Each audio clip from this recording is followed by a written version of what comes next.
Hello friends. Hello friends. Today we are going to start with chapter number 1 of 12th standard. ठीक है, 12th standard का chapter number 1 करेंगे और उसमें से ये जो टॉपिक्स है ये टॉपिक के रिलेटेड आपको एमसीक्यूज में आज कराने वाला हूँ. ठीक है, we also going to detail with this topics. ये टॉपिक है थोड़ी डिटेल्स में भी हम लोग जाएंगे. अभी यहाँ पे जो ब्लू कलर का लिखा हुआ है वो आपको जो वर्कशीट दी है उसके एमसीक्यूज है. ठीक है, मैंने यहाँ पे ट्राई किया है कि सारे के सारे जितने भी फॉर्मूलाज है वो यहाँ पे कवर हो जाए. सो एमसीक्यू नंबर 1 होगा, ये 3, 4 एंड सो ऑन. इस तरह से एमसीक्यूज जो आपको वर्कशीट में दिए हुए हैं वो वाले एमसीक्यूज यहाँ पे पॉइंट आउट किया हुआ है ब्लू कलर में. तो let's start with chapter number 1. उसके अंदर सबसे पहला जो कॉन्सेप्ट है that is of Coulomb's law. ठीक है, Coulomb's law is a very basic, आपको पता ही होगा. जैसे न्यूटन्स ग्रेविटेशनल लॉ है वैसे ही कूलम्स लॉ भी है. दोनों में एक ही डिफरेंस है कि भाई both are inverse square laws, ये एक है बात. और डिफरेंस ये रहेगा दैट ये वो जो ग्रेविटेशनल फोर्स है इट एक्ट बिटवीन मासिस, और यहाँ पे जो कूलम फोर्स होता है वो चार्जेस के बीच में लगता रहता है. उसमें यूनिवर्सल कांस्टेंट होता है, इसमें कभी भी यूनिवर्सल कांस्टेंट नहीं होगा. ठीक है, कूलम्स लॉ में दो चार्जेस के बीच में जो फोर्स लगता है वो हमेशा मीडियम पे डिपेंड करता है. So let's see in detail. Coulomb's law हमको पता है that F is equal to होता है K Q1 Q2 by are square. ठीक है, this is the equation of Coulombian force acting between two charges. दो चार्जेस के बीच का डिस्टेंस है R और फोर्स जो लगता है वो होता है F. और यहाँ पे जो K है, K की वैल्यू होती है K is equal to 1/4 pi epsilon 0. इसमें ये होती है परमिटिविटी. ओके, और इसकी वैल्यू भी हमको याद रहनी चाहिए. It's value is 9 × 10⁹. याद रखना, सिर्फ वैल्यू ही नहीं यूनिट के साथ याद रखना. एक दो बार ऐसा हो चुका है कि एप्सिलॉन 0 का यूनिट पूछा है उन लोगों ने. सो के का यूनिट याद रखना ज़रूरी है. Its unit is newton metre square per coulomb square. ठीक है, इसका डायमेंशनल फॉर्मूला भी आप लोग याद रख लेना. So this is the Coulombian force. See हम लोग ये वाला टॉपिक कर रहे हैं, topic number 1. So F is equal to K Q1 Q2 by are square हो गया. ठीक है, now let's see first MCQ. ठीक है, फर्स्ट एमसीक्यू जो आपकी वर्कशीट में दिया हुआ है वो एमसीक्यू देखते हैं. सो एमसीक्यू में ऐसा दिया हुआ है the force acting between two charges. Okay, यहाँ पे एक चार्ज है Q1, यहाँ पे दूसरा चार्ज है Q2. इन दोनों के बीच का डिस्टेंस है R. ठीक है, इस तरह से कुछ दिया हुआ है. So the force acting between two charges at a distance R is F. यानी अगर डिस्टेंस R है तो फोर्स कितना लग रहा है दोनों के बीच में F. चलो F की वैल्यू भी लिख देता हूँ यहीं पे. F is equal to K Q1 Q2 by are square. This is the force acting between two charges. ठीक है, दो चार्जेस के बीच में अभी इतना फोर्स लग रहा है. आगे है कितना डिस्टेंस हो जाए. We want to find out the distance for which. मान लो ये दोनों के बीच का डिस्टेंस हो जाता है R dash. We don't know the value of R dash, but अगर ये डिस्टेंस दोनों के बीच में R डैश हो जाए तो it becomes such that the force acting between them becomes F dash is equal to F/3. जो पहले फोर्स लग रहा था उसका 1/3 फोर्स हो जाता है. ठीक है, so we want to calculate this distance. कितने डिस्टेंस पे फोर्स यहाँ पे जो लग रहा है उसका 1/3 हो जाएगा. ठीक है, that is our first question. So ये बोल सकते हैं यहाँ पे F डैश विल बी, में F की वैल्यू ये जो दिख रही है वही वैल्यू मैं इधर यहाँ पे लिख देता हूँ. ठीक है, F की जगह अगर हम लोग वो वाली वैल्यू डाल देते हैं then we will get K Q1 Q2 by are square into 3. ऐसा कुछ होगा. अब यहाँ पे जो फोर्स लग रहा है उसकी वैल्यू भी मैं लिख देता हूँ. ये वाले केस में जो फोर्स लगेगा that will be K Q1 Q2 by R dash का क्यूब इज इक्वल टू, यहाँ पे लिख सकते हैं K Q1 Q2 bye 3R square. यहाँ पे क्यूब नहीं सॉरी स्क्वायर ही होगा. इस क्या कट होगा यहाँ पे K Q1 Q2, यहाँ पे भी K Q1 Q2 इतना कट हो जाएगा. Will get R dash square is equal to 3R square. So from that we can say R dash is equal to √3R. So if you see the MCQ, तो MCQ में जो C option आ रहा है C option is correct और C option यही है, it is √3R. Okay, तो ये इसका आंसर होगा. Now let's see the next topic. Next topic ये है flux through a surface of a cube. Okay, ये जो टॉपिक है वो अपनी टेक्स्ट बुक में इतना डिटेल में कहीं भी नहीं दिया हुआ, so that's I have chosen this MCQ कि आपको थोड़ा और अच्छे से डिटेल में समझ आए। Okay, so let us see that MCQ। पहले समझ लेते हैं कि क्यूब में से फ्लक्स कितना बाहर निकलता है। इतनी सी चीज़ें हमेशा याद रखना, जैसे so we are doing this topic और उसके ऊपर से है MCQ number 3। I will suggest कि मैं जैसे टॉपिक करा दूँ उसके बाद आप लोग MCQ अपने आप ट्राई करें, ठीक है। जैसे आप लोग MCQ अपने आप ट्राई करोगे you will understand better. Okay, so let's see MCQ number 3 और उससे पहले फ्लक्स देख लेते हैं कमिंग फ्रॉम अ क्यूब। जैसे मान लो ये क्यूब है, this is suppose a cube.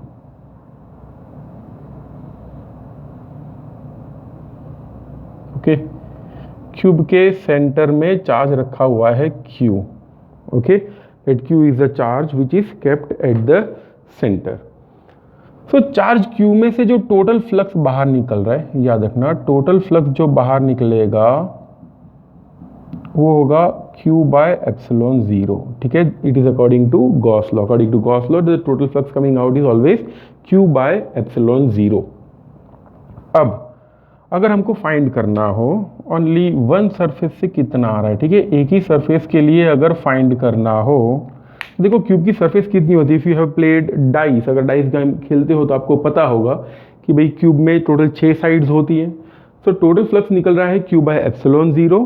उसमें से सिर्फ एक साइड की बात करें then the total flux coming out from that one surface will be, यहाँ पे लिख रहा हूँ flux through one surface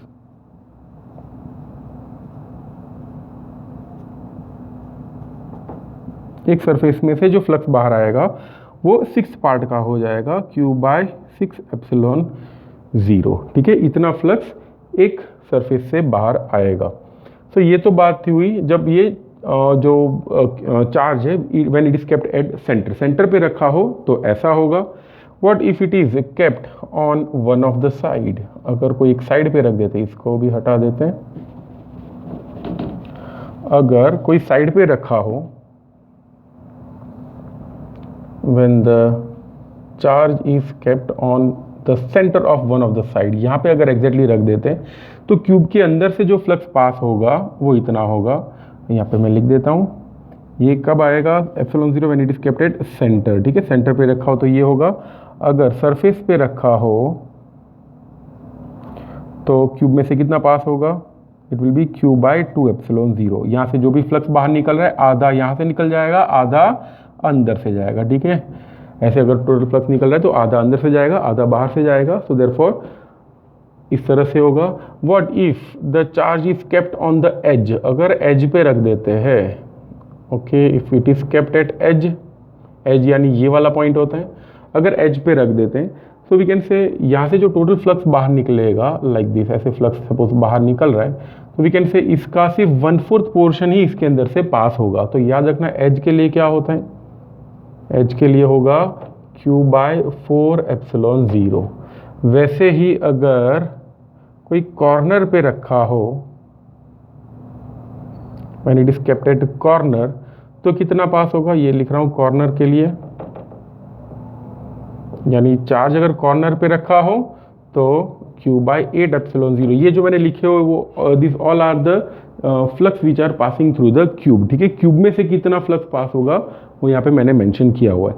so if you see the MCQ number 3, अगर अभी आप लोग MCQ नंबर 3 देखोगे तो मुझे नहीं लग रहा कि आपको ज़्यादा कुछ समझाने की ज़रूरत पड़ेगी। कोई MCQ नंबर 3 में ऐसा दिया हुआ है, a charge Q microcoulomb is placed at the centre, ठीक है। सेंटर पे रखा हो यानी ये वाला फॉर्मूला काम आएगा। बट यहाँ पे देखो Q नहीं बोला हुआ, कितना बोला हुआ है, it is Q microcoulomb. Q microcoulomb में MCQ का जो डेटा है वो ब्लू में लिख रहा हूँ तो थोड़ा अलग से आपको पता चले। सो कितना रखा हुआ है यहाँ पे, ये Q की जगह कितना लेना है, we have to take Q microcoulomb यानी Q इंटू 10⁻⁻⁶ कुलम। इतना चार्ज रखा हुआ है सेंटर पे और सरफेस में से कितना वन सरफेस में से कितना फ्लक्स पास होगा ये हमको फाइंड करना है, ठीक है। So it's very easy. कितना होगा, it will be Q into 10⁻⁶ by 6 epsilon 0। If you see the MCQ तो आपको पता चलेगा that option A is correct. ठीक है, so this was our MCQ number 3। ठीक है, ये थर्ड MCQ था हमारा।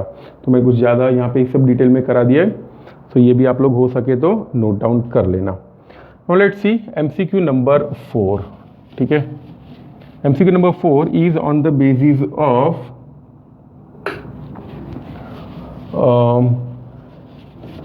Number of electric field lines. ठीक है, number of electric field lines कितनी होती है उसके बेसिस पे ये MCQ नंबर 4 दिया हुआ है। तो ये फॉर्मूला भी, this formula is also not given in our text book. Number of electric field lines, मान लो ये एक चार्ज पार्टिकल है Q। ठीक है, Q is suppose a charge particle.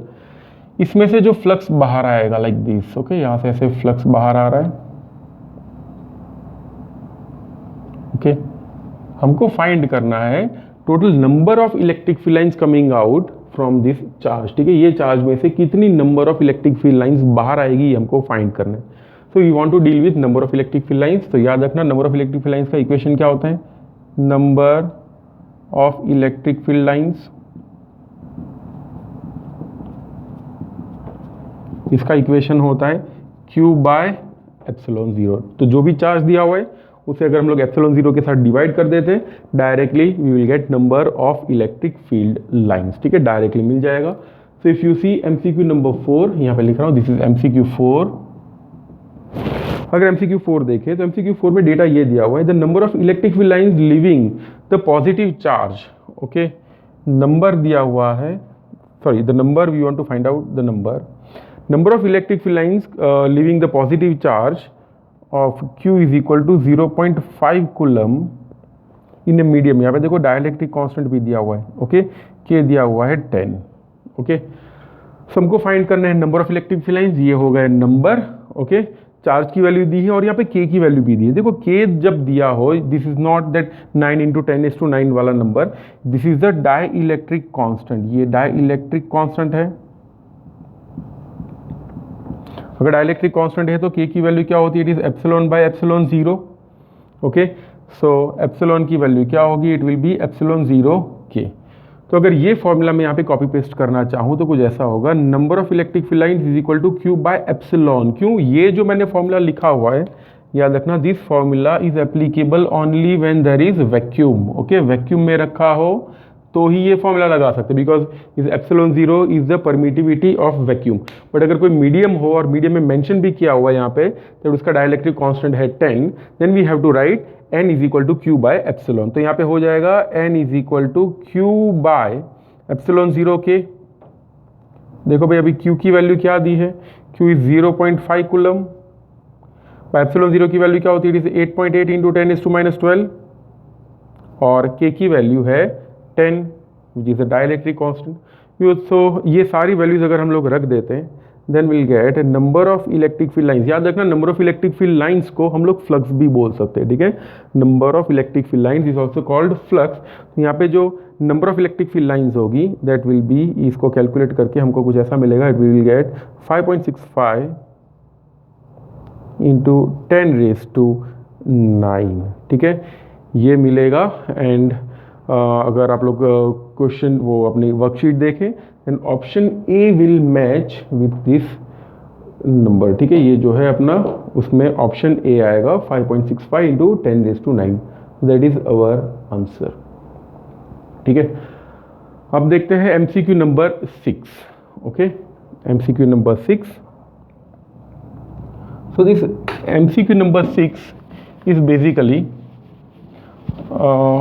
related with the concept of dielectric between two charges। ठीक है,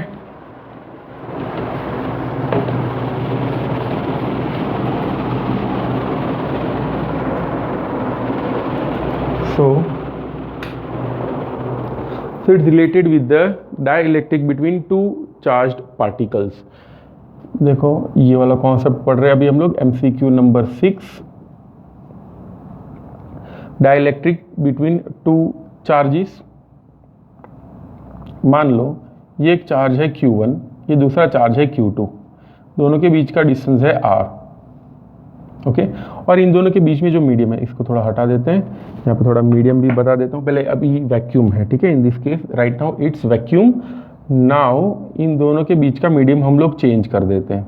okay, मान लो इसको हम लोगों ने पानी में रख दिया या कुछ भी कर देते, वी डोंट नो ये कौन सा मीडियम है, बट हम लोगों ने मीडियम यहाँ पे चेंज कर दिया, ठीक है। So if you change the medium तो फोर्स कैसा हो जाएगा, देखो अभी होगा F इज इक्वल टू के यानी क्या होता है, it is 1/4πε0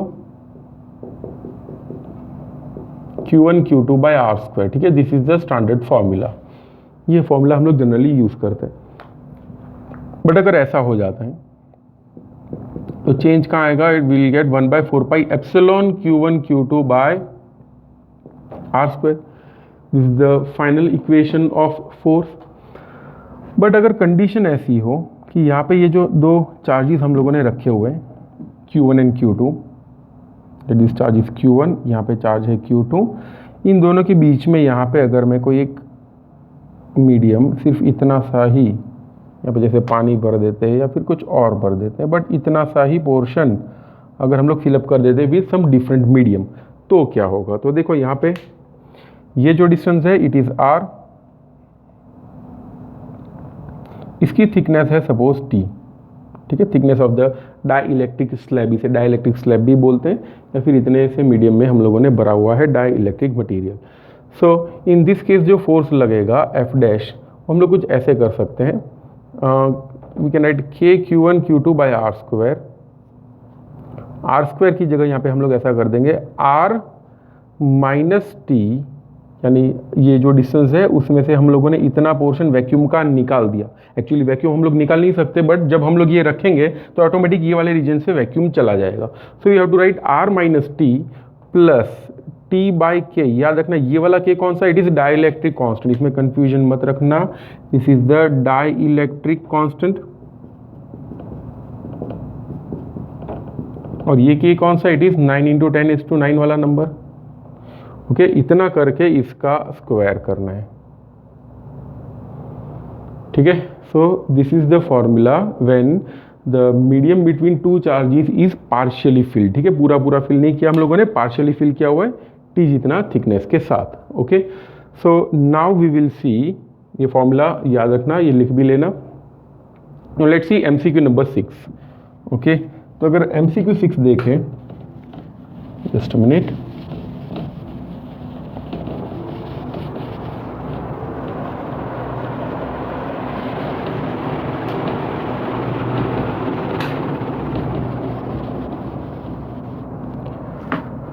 so the data of MCQ number 6 is 2 point charge is placed at a distance 0.2 metre in air। Okay, तो दो चार्जेस रखे हुए, इनिशियली डिस्टेंस कितना है 0.2 मीटर, एयर दिया हुआ है, वैक्यूम दिया हुआ है, दोनों का परमिटिविटी ε0 ही होती है। Okay, in air repel each other with a certain force, इन दोनों के बीच में सर्टेन फोर्स लग रहा है, नहीं पता अभी कितना फोर्स लग रहा है। When the dielectric slab of thickness दी है डाइलेक्ट्रिक स्लैब की T is equal to 0.08 metre, इतनी थिकनेस वाला डाइलेक्ट्रिक स्लैब अगर हम लोगों उनके उसके बीच में रख देते हैं, इसका डाइलेक्ट्रिक कांस्टेंट है K। Okay, then the force acting between them becomes half, यानी जो फाइनली फोर्स लग रहा है वो हो जाता है इनिशियल से आधा। तो ये क्या था, this was the initial force, तो इनिशियल फोर्स जो लग रहा था उससे आधा हो जाता है। Okay, we want to find out the value of K, ये जो डाइलेक्ट्रिक कांस्टेंट है उसकी वैल्यू क्या होगी ये हमको फाइंड करना है। ओके, तो क्वेश्चन फिर से बता देता हूँ। क्वेश्चन कुछ ऐसा है कि यहाँ पे दो चार्जेस है Q1 Q2, we don't no इन दोनों का चार्ज कितना है, दोनों के बीच का डिस्टेंस है R, फोर्स कितना लग रहा है F is equal to K Q1 Q2 by are square, this is the initial force acting between two charges. अब इन दोनों के बीच के मीडियम को हम लोग पार्शियली फिल कर देते, पार्शियली फिल करना यानी यहाँ पे कुछ ऐसा डाइलेक्ट्रिक मटेरियल रख दिया, इसकी थिकनेस है T। ओके, और T हमको पता है इट इज 0.08 मीटर, दोनों के बीच का डिस्टेंस कितना है, the distance between them is R minus T होगा ऑफ कोर्स। तो बताओ ये वाले केस में फोर्स का इक्वेशन अगर आप लोगों ने लिखा हो पहले जो मैंने बताया था वैसा, आपको पता होगा कि फोर्स अभी कितना हो जाएगा, it will become K Q1 Q2 by R minus T plus T by K the whole square. ठीक है, तो फाइनली फोर्स जो है वो इतना हो जाएगा। अब देखो फोर्स जो है initially that was K Q one Q two by are square, बाद में जो फोर्स हो जाता है it becomes K Q one Q two by R minus T plus T by K का स्क्वायर। देखे ये force F dash is F by two, देखो यहाँ पे हमको पता है this is F by two, मैं ये एफ डैश की जगह लिख दूंगा F by two is equal to के Q one Q two by R minus T plus T by K the whole square. अब ये f जो है ये वाली f की वैल्यू हम लोग यहाँ पे रख देते हैं। ओके, वो अगर हम लोग वहाँ पे रख देते हैं तो क्या मिलेगा, will get therefore K Q one Q two by are square into two will be के Q one Q two by R minus T plus T by K the whole square. Okay, अब देखो क्या क्या cut होगा, के Q one Q two के Q one Q two इतना cut हो जाएगा। दोनों साइड अगर हम लोग रूट ले लेते हैं और इसको ऊपर ले लेते हैं then we can have root two R is equal to R minus T plus T by K. अब देखो भगवान का दिया हुआ सब कुछ हमारे पास है, आर दिया हुआ है, yes we know the value of R, तो ये वाली आर की वैल्यू आपको यहाँ रखनी है और यहाँ भी रखनी है। Okay, we know the value of T, देखो टी भी पता है हमको, यहाँ पे रखेंगे और यहाँ पे रखेंगे और के को फाइंड करना है। ठीक है, अब सिंपल मैथमेटिकल स्टेप से अगर आप लोग फाइंड करो then you will see that the answer comes out to be k is equal to 4। ठीक है, के डायलेक्ट्रिक कांस्टेंट हमको 4 मिलेगा and that is option D. ठीक है, ऑप्शन डी इसके साथ मैच करेगा। So this was MCQ number 6। Okay, अब आगे देखते हैं MCQ नंबर 7 देखेंगे। It is all about motion of a charge particle in a electric and magnetic field.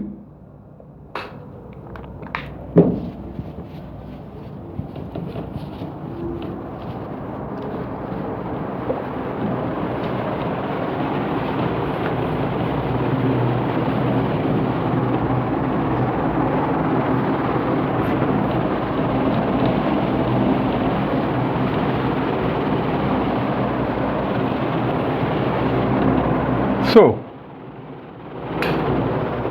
when the charged particle is moving in an electric या फिर magnetic field, क्या क्या force लगता है उसके ऊपर देख लेते हैं। पहले इलेक्ट्रिक फील्ड के बारे में देखते हैं। Electric field, when a charged particle is moving in electric field at that time उसके ऊपर फोर्स जो लगेगा वो F होगा, F is equal to Q into E. ठीक है, this is the electric force acting on a charged particle moving in electric field. अब ये याद रखना जो डायरेक्शन फोर्स का होगा वही डायरेक्शन इलेक्ट्रिक फील्ड का होगा। ओके, वैसे if you talk about magnetic field, तो मैग्नेटिक फील्ड में आपको पता होगा लॉरेंट फोर्स का मैग्नेटिक फोर्स वाला part that is F magnetic is equal to Q into bracket v cross B.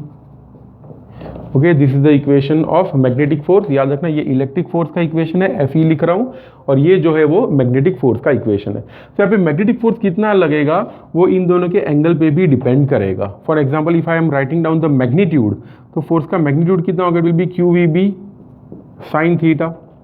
Okay, sine theta, देखो थीटा अगर जीरो है, ठीक है, theta is equal to zero, इसका मीनिंग क्या होगा, that velocity is parallel to magnetic field.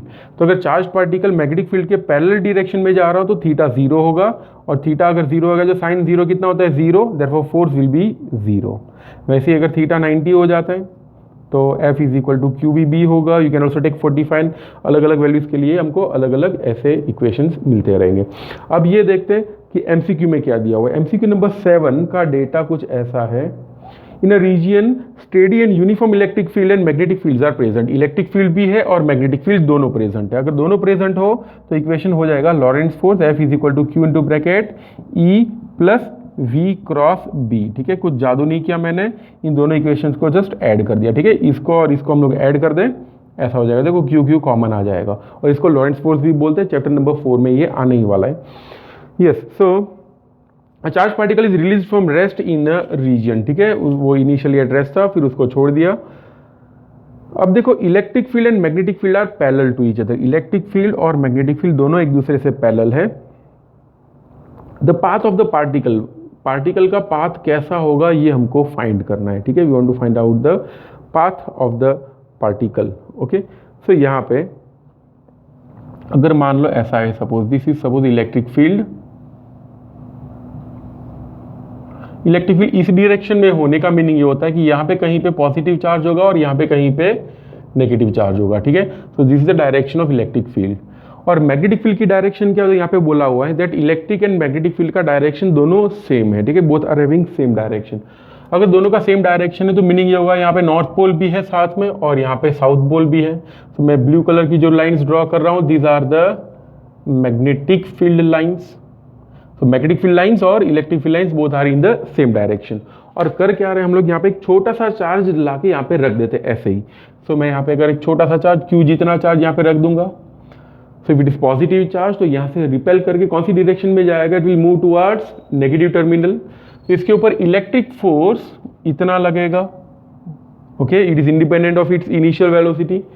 सो सीधा ये इस डायरेक्शन में चला जाएगा।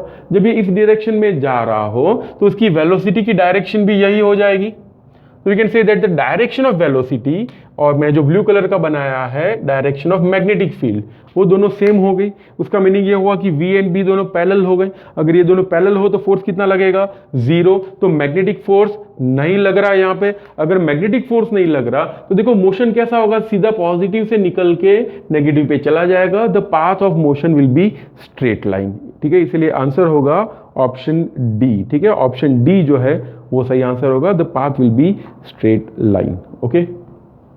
देखते हैं next MCQ, that is MCQ number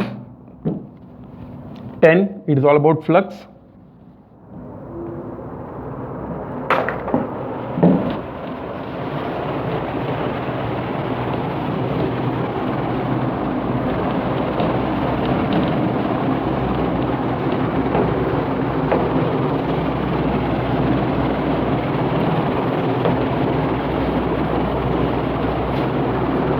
okay, let's see next MCQ। Topic है इलेक्ट्रिक फ्लक्स। देखो इलेक्ट्रिक फ्लक्स का इक्वेशन क्या होता है, phi is equal to E dot A। I am talking about electric flux and not magnetic flux because ये chapter number 1 है, ठीक है। फाई का फॉर्मूला याद रखना, phi is equal to E dot A। We can also write phi is equal to EA cos theta. अगर electric field या फिर एरिया यूनिफॉर्म ना हो, we can also take it is integration E dot DA। छोटा सा area लेके उसको integrate कर सकते हैं। We can write phi is equal to E D A cos theta, E D A यानी EDA cos theta. We can write EDS, it doesn't make any difference. So ये सारी जो फॉर्मूला है वो इलेक्ट्रिक फ्लक्स की फॉर्मूला है। याद रखना इसका यूनिट बहुत इंपॉर्टेंट है। इलेक्ट्रिक फील्ड का यूनिट क्या होता है, it is newton per coulomb, और एरिया का यूनिट क्या होता है, it is metre square. So newton metre square per coulomb is also is the unit of electric flux. इसमें ऐसा भी बोल सकते हैं newton metre per coulomb into metre होगा। देखो ये मीटर स्क्वायर के मैंने 2 पार्ट कर दिया, मीटर इधर रखा और दूसरा मीटर इधर रखा। और देखो न्यूटन इंटू मीटर यानी होता है जूल, जूल पर कूलम इंटू मीटर, और ये जूल पर कूलम जो होता है उसे वोल्ट बोल सकते हैं। We can also write it is volt into metre, ठीक है। So this is all about electric flux. Dimensional formula अपने आप डिराइव कर लेना भाई। अब देखते हैं MCQ में क्या दिया हुआ है। MCQ number 10, we see MCQ number 10।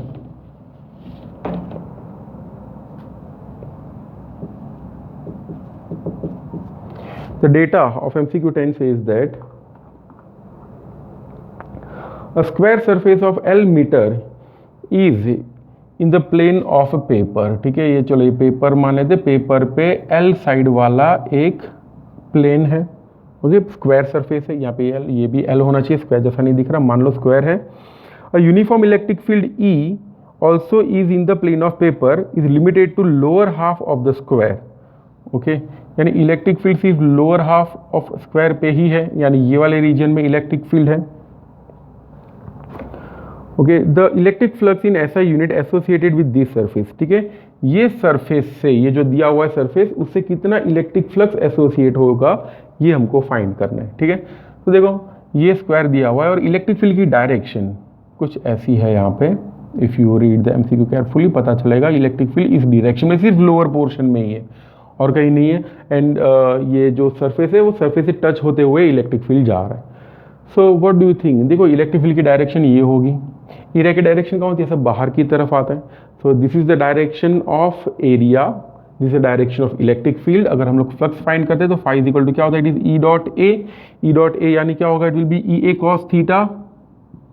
यहाँ पे थीटा कितना? देखो ये बाहर की तरफ, ये इस डायरेक्शन में, theta will become 90, we can write E A cos 90 और कॉस 90 की वैल्यू क्या होती है? 0, therefore flux passing through this surface will B 0। ठीक है, तो अपना आंसर आएगा 0 and option D is correct. ठीक है, ऑप्शन डी जो अगर देखो उसमें आपको 0 मिलेगा। Okay, so now let's take topic number 7, MCQ number 14।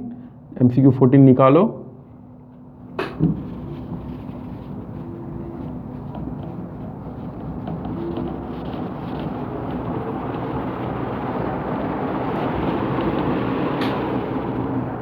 So MCQ number 14.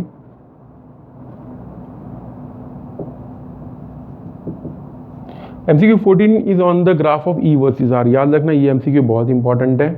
ऐसे जो ग्राफ वाले वो कभी कभी आ जाते हैं और बहुत इजी होते हैं। अगर आपका थोड़ा बहुत भी कॉन्सेप्ट क्लियर हो then you can easily solve the graph of E versus R या V वर्सेस R या G वर्सेस R। ऐसे बहुत सारे MCQs आ चुके हैं। तो E वर्सेस R में अलग अलग केस के लिए आपको बता देता हूँ। Imagine suppose is a point charge. तो पॉइंट चार्ज की वजह से यहाँ पे इलेक्ट्रिक फील्ड का इक्वेशन क्या होता है? E इज इक्वल टू के क्यू बाई आर स्क्वायर। तो मतलब क्या हुआ? E is inversely proportional to r square. अगर E inversely proportional to r square हो तो इलेक्ट्रिक फील्ड वर्सेस डिस्टेंस का ग्राफ कुछ ऐसा होगा। ठीक है, वैसे ही अगर यहाँ पे स्फेरिकल शेल हो, suppose spherical shell, spherical shell के बाहर की तरफ अगर हम लोग इलेक्ट्रिक फील्ड फाइंड करते हैं तो होता है k q by are square. और अंदर की तरफ कहीं पे भी फाइंड करो, थोड़ा डायग्राम बड़ा कर देते हैं। यस, बड़ा कर दिया। इसका रेडियस है कैपिटल आर। कहीं पे भी अंदर की तरफ फाइंड करो, will get electric field to be 0। So till surface, हाँ सरफेस पे एग्जैक्टली फाइंड करते तो ई मिलेगा k q by capital R square. ठीक है, तो बाहर की तरफ होता है k q by are square, surface पे होगा के q by capital R square, अंदर की तरफ होता है E is equal to 0। So if you draw the graph, तो ग्राफ को जैसा मिलेगा इलेक्ट्रिक फील्ड वर्सेस डिस्टेंस। मैं किसके लिए ड्रॉ कर रहा हूँ? I am drawing for the spherical shell. ठीक है, स्फेरिकल शेल के लिए ड्रॉ कर रहा हूँ। तो ग्राफ ऐसा होगा, देखो इनिशियली सेंटर पे तो 0 ही है, when it reaches the surface अचानक से इलेक्ट्रिक फील्ड कितना हो जाएगा? It will become k q by capital R square, और बाहर जाएंगे वैसे वैसे वो डिक्रीज होता जाएगा। सो ई विल बी के q by small r square. Okay, similarly if we have a line charge distribution, यहाँ पे लाइन चार्ज डिस्ट्रीब्यूशन है, तो due to line charge distribution I infinity long होना चाहिए। तो ये वाले पॉइंट पे इलेक्ट्रिक फील्ड का फॉर्मूला होता है lambda by 2 pi epsilon 0 1 by r. तो ये वाले केस में क्या होगा? E is inversely proportional to r. Okay, यानी ग्राफ ऐसे नेचर का ही होगा, बट उसका ये जो स्लोप जैसे यहाँ पे जैसे कर्व दिख रहा है वो कर्व थोड़ा सा कम होगा। Okay, so this will be the graph of E versus R. Curve थोड़ा सा इससे कम आएगा, बट दिखेगा तो ऐसा ही। Okay, and similarly if we have a charged plane sheet, okay, infinitely large plane surface, तो वो वाले केस में अगर ये प्लेन सरफेस इन्फिनिटली लार्ज है तो ये वाले पॉइंट पे इलेक्ट्रिक फील्ड का फॉर्मूला होता है सिग्मा बाय 2 एप्सिलॉन 0। अगर इसका हम लोग ग्राफ ड्रॉ करते हैं E वर्सेस R तो कुछ होगा ही नहीं। वाई? बिकॉज यहाँ पे E के इक्वेशन में R है ही नहीं। देखो यहाँ पे इक्वेशन में R दिख रहा है, यहाँ पे भी R दिख रहा है, यहाँ पे भी R है, बट यहाँ पे R नहीं है। तो मीनिंग क्या होगा? यहाँ पे electric field is independent of the distance. ठीक है, डिस्टेंस पे बिल्कुल भी डिपेंड नहीं करता। एक चीज रह गई यहाँ पे, and that is solid sphere. अगर सॉलिड स्फीयर की बात करें तो अंदर की तरफ इलेक्ट्रिक फील्ड होता है रो आर बाय 3 एप्सिलॉन 0। सरफेस पे तो वही के क्यू बाय आर स्क्वायर, और बाहर की तरफ k q by small r square. So inside the solid sphere, अगर सॉलिड स्फीयर के अंदर की बात करें तो electric field is directly proportional to r. Directly proportional होने का मीनिंग क्या होगा? अगर ये इलेक्ट्रिक फील्ड है, यहाँ पे डिस्टेंस है, तो पहले डायरेक्टली प्रोपोर्शनल होगा और सरफेस पे आने के बाद क्या हो जाएगा? It will be inversely proportional. ठीक है, इनवर्सली प्रोपोर्शनल थोड़ा कर्व ऐसा बनेगा। Now the question is very easy. MCQ number 14, MCQ number 14 का डेटा देखें, यहाँ पे दिख रहा है मुझे, पूछा हुआ है the graph of electric field versus distance from the centre of a body. ठीक है, यहाँ पे बॉडी बोला हुआ है, यानी ऑफ कोर्स कैसा होगा, it will be a solid sphere. Solid sphere की बात चल रही है, यहाँ पे स्फेरिकल शेल नहीं है, यहाँ पे बॉडी बोला हुआ है, तो बॉडी के लिए ग्राफ कैसा होगा, it will be like this. Initially क्या होगा, it will be straight line and then curve ऐसा हो जाएगा। ठीक है, ये तो MCQ पूछा हुआ एक बार एग्जाम में, बट ये वाले भी याद रखना, इसमें से भी कोई एक MCQ आ सकता है। अब देखते हैं MCQ नंबर 8। ठीक है, let's see MCQ number 8, sorry MCQ number 21, concept number 8, that is electric field in, sorry electric dipole moment, electric dipole in electric field.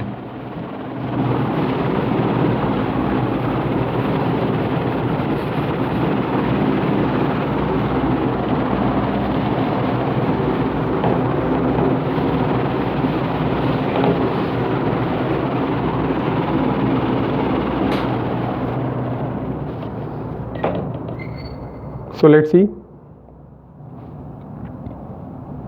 ये वाला टॉपिक देख रहा है अभी MCQ 21।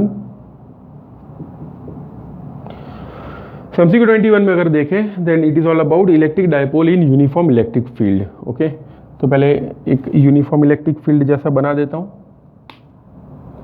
Suppose the uniform electric field,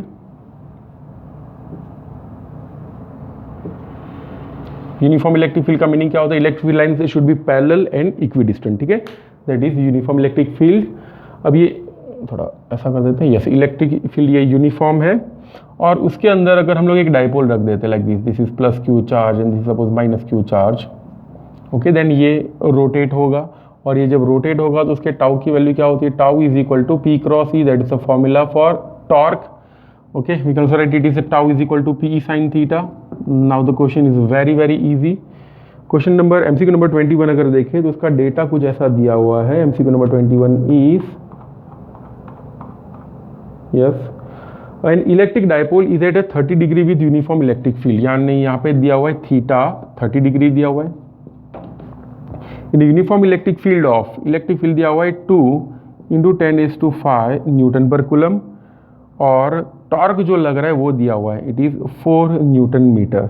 okay, और distance दिया हुआ है, distance between this two poles. Okay, इन दोनों के बीच का जो डिस्टेंस होता है वो दिया हुआ है, इट इज 2 सेंटीमीटर। अगर क्वेश्चन पढ़ो तो distance between the two charges is 2 centimetre and we want to calculate the charge. यहाँ पे ये चार्ज कितना होगा ये हमको फाइंड करना है। तो क्वेश्चन सीधे सीधा ये फॉर्मूला के ऊपर से नहीं दिया हुआ, थोड़ा बहुत ट्विस्ट है। यहाँ पे P की वैल्यू हम लोग लिखेंगे, right the value of P की वैल्यू क्या होती है, it is 2a × Q। 2a क्या होता है, it is the distance between two charges, दो चार्जेस के बीच का डिस्टेंस होता है 2a। तो पूरा फॉर्मूला ऐसे भी लिख सकता हूँ, T is equal to 2aq × E sin theta. ठीक है, so if you want to find out the value of Q, अगर Q की वैल्यू फाइंड करनी हो तो Q का इक्वेशन क्या हो जाएगा, will become tau by 2a into E sin theta. देखो भगवान का दिया सब कुछ हमारे पास है, we know the value of tau, we know the value of 2a याद रखना, 2a as a whole is 2 centimetre. ऐसा मत समझना कि भाई a is equal to 2 centimetre, याद रखना 2a as a whole is 2 centimetre, यानी 2a का पूरा वैल्यू पता है हमको। इलेक्ट्रिक फील्ड भी दिया हुआ है, इट इज 2 × 10⁵, और साइन ऑफ 31/2 होता है, हमको पता है। So if you put all these values, then you will get Q to be 2 × 10⁻³ coulomb, that is 2 millicoulomb. So हमारा आंसर हो जाएगा ऑप्शन नंबर डी। ठीक है, option D will be correct. Charge की वैल्यू मिल जाएगी 2 millicoulomb. Okay, so now let's see next MCQ, MCQ number 22। Okay, और उसका topic है electric field between two plates. Okay,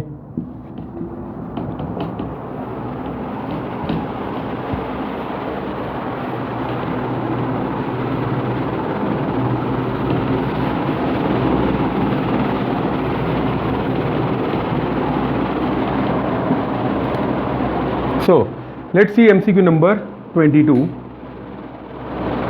हम लोग MCQ 22 देखते हैं। Is electric field between two plates. देखो एक प्लेट अगर दिया हो, सो ड्यू टू दैट ये पॉजिटिव है सपोज, ओके। ये ऐसे 3D बनाने की ज़रूरत नहीं है, we can also go with 2D तो अच्छा रहेगा। ये एक प्लेट जिसकी सरफेस चार्ज डेंसिटी है सिग्मा, दूसरा प्लेट अगर उसकी सरफेस चार्ज डेंसिटी है minus sigma, then due to सी ये पॉजिटिव है, तो पॉजिटिव है तो इलेक्ट्रिक लाइन से बाहर निकलेगी, ओके। तो जो बाहर निकल रही है वो इलेक्ट्रिक लाइन होगी सिग्मा बाय 2 एप्सिलॉन 0, और ये नेगेटिव है तो वो अपनी तरफ खींचेगी, that will be minus sigma by 2 epsilon 0, ठीक है। इस तरह से कुछ होगा, माइनस लिखने की जरूरत नहीं बिकॉज हम लोगों ने ऑलरेडी डायरेक्शन ऐसे ही बता दी है। तो इन दोनों का एडिशन यहाँ पे हो जाएगा, तो टोटल कितना होगा, see sigma by 2 epsilon 0 plus sigma by 2 epsilon 0 will get total sigma by epsilon 0, ठीक है। Also see for this region, ये वाले रीजन के लिए भी देख लेते हैं। ये वाले रीजन में due to this sigma electric field होगा सिग्मा बाय 2 एप्सिलॉन 0, यहाँ से तो दूर ही जाएगा। ये माइनस सिग्मा की वजह से देखो माइनस है तो अपनी तरफ खींचता है, तो ये हो जाएगा सिग्मा बाय 2 एप्सिलॉन 0। इन दोनों का टोटल एडिशन कितना हो जाएगा, इट विल बिकम 0। वैसे यहाँ पे भी 0 हो जाएगा, और सेंट्रल रीजन में इलेक्ट्रिक फील्ड कितना होता है टोटल सिग्मा बाय एप्सिलॉन 0। तो if you see MCQ number 22, ठीक है, अगर MCQ 22 देखें उसका डेटा ऐसा है, इलेक्ट्रिक फील्ड इंटेंसिटी है 2 points in between and outside 2 thin separated parallel sheets. देखें तो बिटवीन में कितना होगा ये भी फाइंड करना है, और बाहर कितना होगा ये भी हमको फाइंड करना है, ओके। तो ऑब्वियसली बाहर की तरफ देखें तो इलेक्ट्रिक फील्ड होगा 0, और बिटवीन में देखें तो कितना होगा, will B sigma by epsilon 0। So option A is correct, 0 and sigma by epsilon 0। Electric field is 0 outside the plate and दोनों के बीच में कितना होगा, will B sigma by epsilon 0। So last MCQ number 30, वो फ्रीली फॉलिंग चार्ज पार्टिकल्स के ऊपर से देखते हैं हम लोग। जो फ्रीली फॉलिंग चार्ज पार्टिकल्स में क्या होता है, इट्स ग्रेविटी और इलेक्ट्रिसिटी दोनों को कंबाइन करके होता है। देखते हैं डिटेल में।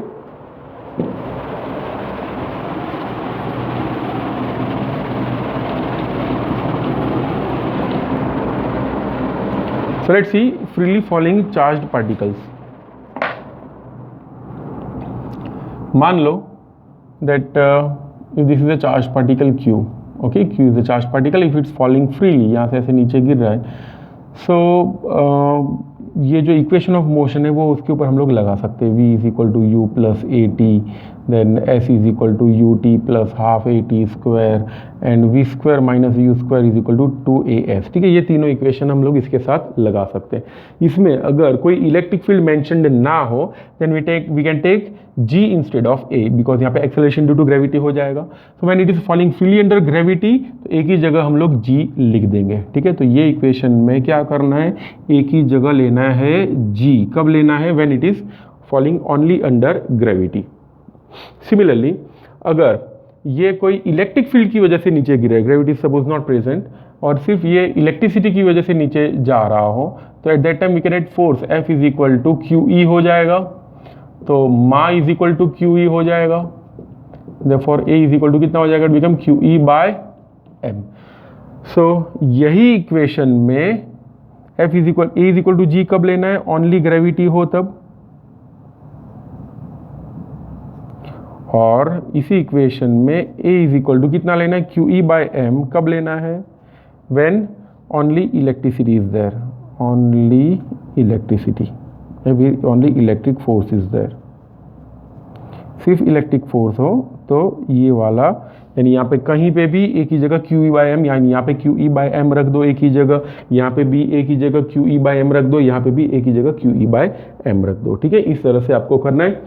अब देखो क्वेश्चन पढ़ते हैं। क्वेश्चन में कुछ ऐसा दिया हुआ है,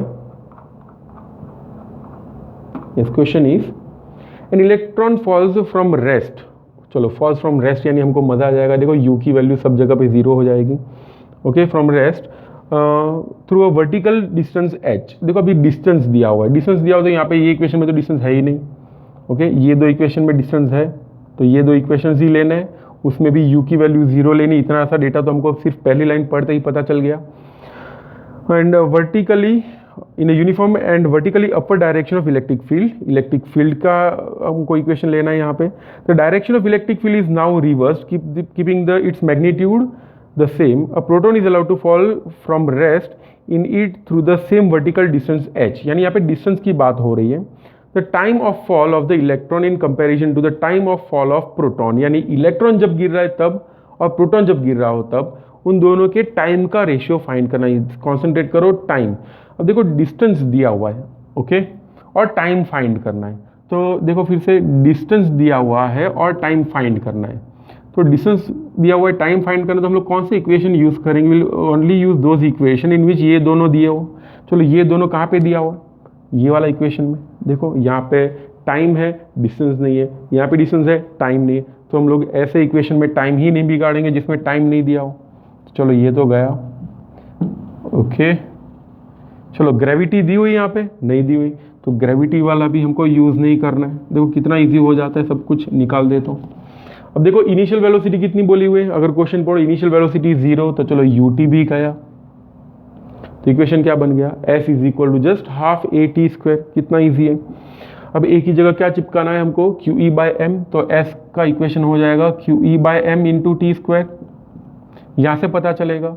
देखो क्वेश्चन में ऐसा दिया हुआ है, एक इलेक्ट्रॉन गिर रहा है, ठीक है, उसके लिए टाइम है t, फिर प्रोटॉन गिर रहे हैं उसके लिए कुछ अलग टाइम है। तो वो दोनों टाइम में कौन जल्दी से गिरेगा ये हमको फाइंड करना है। सो देखो डिस्टेंस दोनों में सेम दिया हुआ है, इलेक्ट्रॉन और प्रोटॉन का चार्ज सेम होता है, इलेक्ट्रिक फील्ड भी यूनिफॉर्म दिया हुआ है। So from that we can say ये सारी चीज़ें कांस्टेंट है। तो T square is equal to, मैं लिख सकता हूँ s into M by Q E. तो फिर T is proportional to root of M. देखो ये सारी चीज़ें कांस्टेंट है ना, तो T square proportional to M हो जाएगा, उसके ऊपर से लिख सकते हैं T proportional to root of M. तो मीनिंग ये होगा जिसका मास कम उसके लिए टाइम ज़्यादा होगा। Okay, if you compare electron and proton, तो इलेक्ट्रॉन जो है उसका मास कम होता है तो उसके लिए टाइम ज़्यादा लगेगा, प्रोटॉन है उसका मास ज़्यादा